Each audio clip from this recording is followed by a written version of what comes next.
ഇന്ന് പടവലങ്ങ മപ്പാസ്. പടവലങ്ങ മപ്പാസോ? ആ ഓക്കെ. മേളത്തെ ആ തൊലി അങ്ങ് പൊക്കോട്ടെ. ഉപ്പിട്ട് മിക്സ് ചെയ്ത് വെക്കാം. ഉള്ളി, പച്ചമുളക്, ഇഞ്ചി,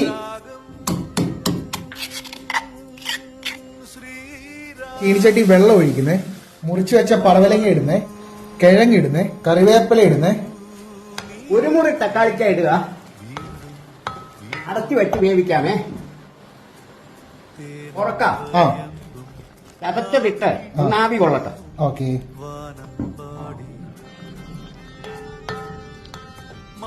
പൊടി ഐറ്റങ്ങൾ ഇടാം. ആ മഞ്ഞപ്പൊടി, മല്ലിപ്പൊടി, കുരുമുളക് പൊടി, ഗരം മസാല. തേങ്ങാപ്പാൽ ഒഴിക്കുകയാണേ. മൂന്നാം പാല്. ഒരാള് കമന്റിൽ ചോദിച്ചിരിക്കുന്നു തേങ്ങാപ്പാലാണോ അതോ പശുപാലാണോ എന്ന് ചോദിച്ചു. തേങ്ങാപ്പാലാണ് നമ്മൾ എടുത്തു പറയും തേങ്ങാപ്പാലെന്ന്. പശുപാലെന്ന് പാലെന്ന് മാത്രമേ പറയത്തുള്ളേ. ഉപ്പിടുകയാണേ. ആ രണ്ടാം പാലിനകത്ത് ശകല അരിപ്പൊടി ചേർക്കുന്നു. ടേസ്റ്റ് കിട്ടാനും ഒരു കൊഴുപ്പ് കിട്ടാനും ഉണ്ട്. രണ്ടാം പാല് ചേർക്കാൻ സമയമായി. എന്നാ ചേർക്കൂ. ഒന്ന് വെച്ച് ഒന്നുകൂടെ തിളച്ചോട്ടെ. തിളച്ച് വന്നു. ഒന്നാം പാൽ ഒഴിച്ച് സ്റ്റവ് ഓഫ് ചെയ്യാം. കടുക് പൊട്ടിക്കാം. ആ കടുക് താളിച്ച് ഇതിനകത്ത് ഇട്ട് കഴിയുമ്പോൾ പടവലങ്ങ മപ്പാസ് റെഡി. കഴിക്കുകയാണ്. വേറെ ലെവൽ. അടിപൊളി.